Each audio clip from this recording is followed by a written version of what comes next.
Hey guys, welcome back. In this video, I am going to show you on how to set up subtask automations in ClickUp.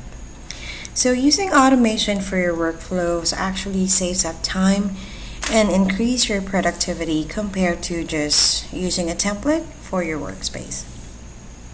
You can even set up automation with custom actions and trigger to automate the results of your task. So to start, I have here a project. Let's go to space A.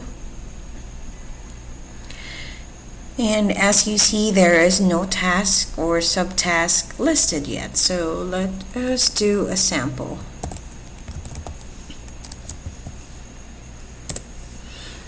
And then for the automations, click on automations on the upper right side of the screen. And as you see, I haven't created any automation yet. Here it's gonna ask you if you wanted to add one. So click on this button in the middle that says Add Automation. And this will be the next page. This will show you the custom automation builder page. So let's start with when. So when the status changes, this thing can actually change. Really depends on what you want it to happen. So for this example, we're gonna use it.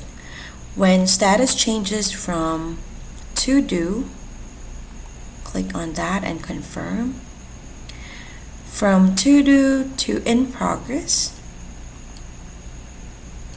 Okay, let's gonna do the then.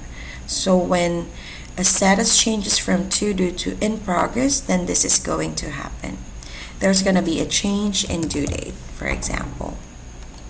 And again, this action, it really depends on what you need or what you needed in your project.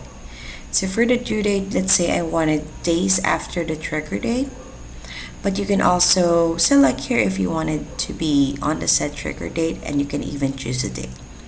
So I'll select this one and type in how many days I wanted. I'll type in 3. And this next part is where we are going to add a subtask. So click on the plus sign. It says Add Action. So the subtask that I wanted is what's going to happen is we're going to change the assignees. So we're going to assign this, for example, me. And there is also another advanced options here if you wanted to select that one. You can reassign, remove, but this time I'm going to choose me. And then the next subtask that's going to happen, let us select first create subtask. And for the parent task, I would recommend you leave it as it is, because it will only apply to the task that trigger it. For the subtask name, what's going to happen is, for example, I want myself to double check the document. So double check, and then the task name. So this is another subtask. So right here, it will also ask you for the task description. I'll just put in the task name here. Oops. Let's remove that, and then it's gonna ask you for a due date if you wanted to put in 1, or if you wanted to, set the priorities. Also the start date if you wanted to add tags, add more assignees. And that's actually just it. It's very simple.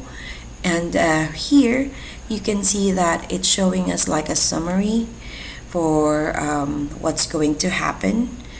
So when the status changes from to do to in progress, then we're going to change the due date. It's going to be 3 days after the trigger date.